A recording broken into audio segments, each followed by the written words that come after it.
Na wakati wa tafakari hayo ya huko Bukoba, tuangalie katika upande wa taarifa nyingine ambapo Katibu Mkuu Kiongozi Balozi John Kijazi amewashauri makatibu tawala wapya wa mikoa walioteuliwa kushughulikia migogoro watakayoikuta katika vituo vyao vya kazi walivyopangiwa na sio kuanzisha masuala mapya. Akizungumza baada ya makatibu tawala hao kuapishwa na Rais Dr. John Magufuli Ikulu jijini Dar es Salaam, Balozi Kijazi amesema viongozi hao walioapishwa wanapaswa kuhakikisha wanazingatia maadili na miko ya uongozi na walio chini yao pia wanafanya hivyo hivyo. Mwandishi wetu Angela Msangi ana taarifa zaidi. Mimi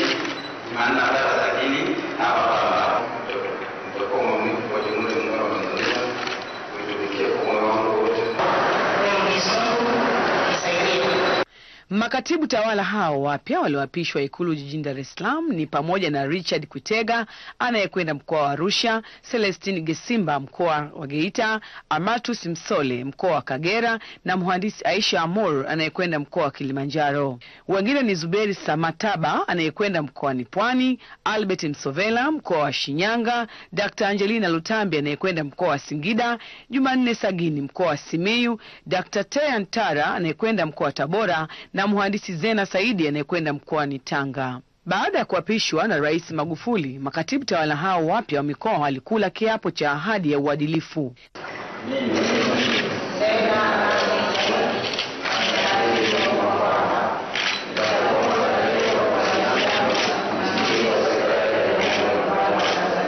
Kwa upande wake, Katibu Mkuu Kiongozi Balozi John Kijazi amewataka makatibu tawala hao kuzingatia maadili na uadilifu wakati wa kutekeleza majukumu yao. Ukitoka mkasome tena kwa mara ya pili. Yaani mambo yote ambayo ndio chanzo cha matatizo yako huko yametajwa. Miko imetajwa.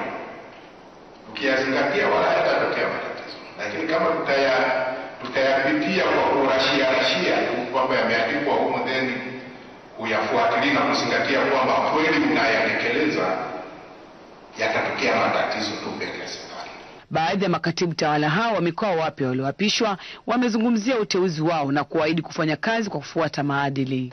Sina jipya cha kusema zaidi ya hapa kazi tu, maana hiyo ni slogan ya safari na kila mtu anaelewa. Kwa hiyo tutajitahidi kutumia nafasi tulizonazo na uwezo wote tulionao ili kuweza kulisukuma hili gurudumu la maendeleo. Utendaji wa kazi tu kama tulivyopewa maelekezo hapa na jinsi miongozo ilivyo kwa ajili ya utekelezaji kwenda pamoja na utendaji kazi wa awamu hii ya 5. Makatibu tawala wengine wa mikoa ambao hawakuapishwa hii leo ni wale waliohamishwa vituo vyao vya kazi na wale waliobaki katika vituo vyao vya kazi walivyokuwepo. Kutoka Dar es Salaam, Angela Msangi, TBC.